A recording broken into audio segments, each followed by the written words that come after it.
Assalamualaikum dan selamat sejahtera. Terima kasih kerana sudi menonton kisah seram dari Datuk Ucu.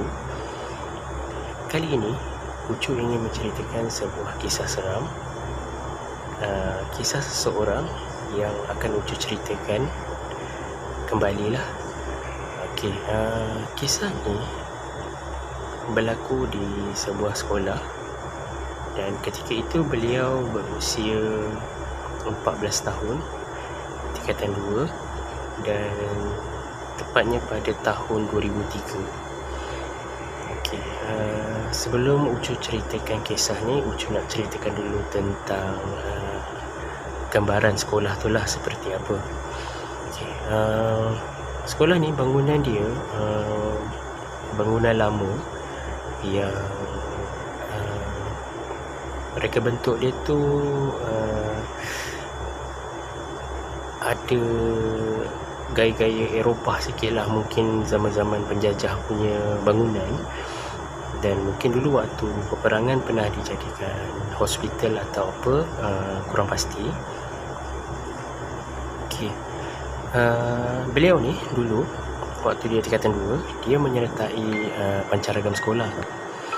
Okay, so disebabkan esoknya tu ada pembarisan Hari Kemerdekaan, so malamnya tu, malam merdeka tu pun beliau ada persembahan pewarisan juga, di dua tempat yang berbeza lah.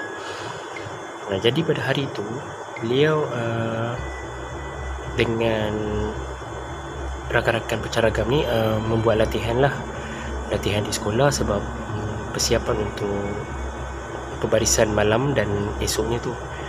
So latihan tu daripada tengah hari sampailah ke petang, dalam pukul 6 petang macam tu. Jadi sebelum balik tu dalam pukul 6 macam tu lah. Okay, so ketua dia cakap dengan anak-anak buah dia lah. Okay, selepas maghrib ataupun sebelum isyak lah, semua kena berkumpul dekat sekolah. Okay, so ada di antara mereka ni, ada yang balik rumah, ada yang stay dekat sekolah. So beliau ni dia ambil keputusan untuk balik rumah lah, sebab jarak sekolah dengan rumah tu tak terlalu jauh, dalam 10 minit macam tu. So dia pun balik rumah, mandi, rehat, solat semua.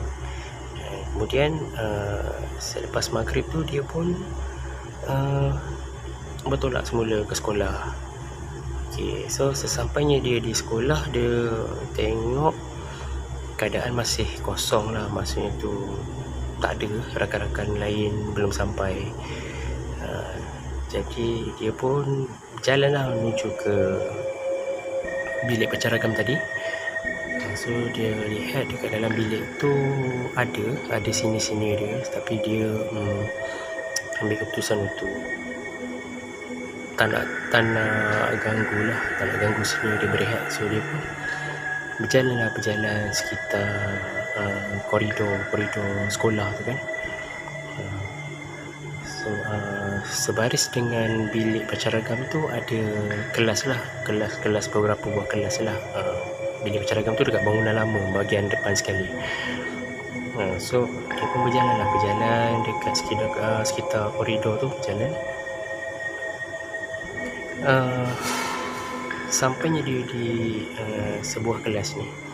Okay, pattern kelas dekat situ dia di tengah-tengah, kiri dan kanannya ada kaki 5 lah.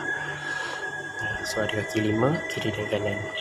So kelas tu kat tengah-tengah. Kelas tu ada 4 pintu, 2 pintu depan, 2 pintu belakang. Okay. Waktu tu kelas-kelas yang ada dekat situ, pintu-pintunya semua terbuka, pintunya terbuka, pintu depan terbuka, pintu belakang terbuka, dengan dia punya tingkap pun terbuka. So kelas tu pun semuanya gelap. Mungkin waktu tu lampu belum dipasang lagi, jadi kelas-kelas tu semua gelap lah. Jadi dia pun ni, waktu dia berada kat koridor tu, dia terpandang lah dekat bahagian koridor sebelah sana kan, belah dalam. Dia nampaklah sebuah macam ada kelibat hitam, macam kelibat manusia pun mungkin. Jadi dia ni cuba untuk berjalan dengan cepat untuk pergi ke kelibat tu, sebab dia fikir mungkin tu kawan-kawan dia yang dah sampai atau apa kan. So dia pun antara kelas dan kelas ni ada satu lorong kat situ, ada sudut bacaan semua. So dia pun lalu kat lorong tu untuk tembus ke koridor sebelah lah. Okay, sesampainya dia di koridor sebelah tu, dia lihat tiada sesiapa. Maksudnya tadi yang kelibat tadi pun tiada, dan memang tak ada sesiapa lah, tak ada orang, tak ada siapa. Dia rasa pelik lah kan, pada diingatkan kelibat tadi tu kawan dia, tapi tak ada sesiapa. So keadaan kat situ pun memang agak gelap, tapi adalah cahaya lampu, macam lampu jalan tu, tapi tidaklah begitu terang kan. Okay, di depannya tu ada tapak perimpunan atau lapang. So kalau macam ada seseorang berjalan, atau walaupun dah berjalan jauh, mungkin nampaklah sebab tempat tu luas kan, tapi memang tak ada sesiapa lah. So time tu barulah dia dia terasa macam agak meremangkan, dia rasa macam ada yang tak kena ni kan. Rasanya tu macam, betul ke tadi tu kawan dia, betul ke tadi tu manusia. So dia pun dah mula rasa takut. Mula-mula tadi dia tak rasa takut sebab dia ingat tu kawan dia. So dia pun bergegas pergi ke bilik pancaragam. So dia ambil keputusan untuk tunggu dekat situ. Walaupun dia seorang-seorang, tapi dia tahu dekat dalam bilik pancaragam tu ada orang. So dia ada dengar suara semua. So dia kurang sikit lah dia punya rasa takut. Jadi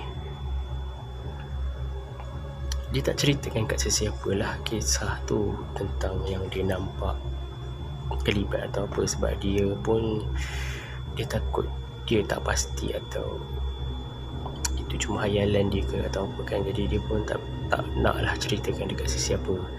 Dan sebab malam tu pun dia ada persembahan, pembarisan. So dia pun agak letih untuk cerita hal-hal tu kan.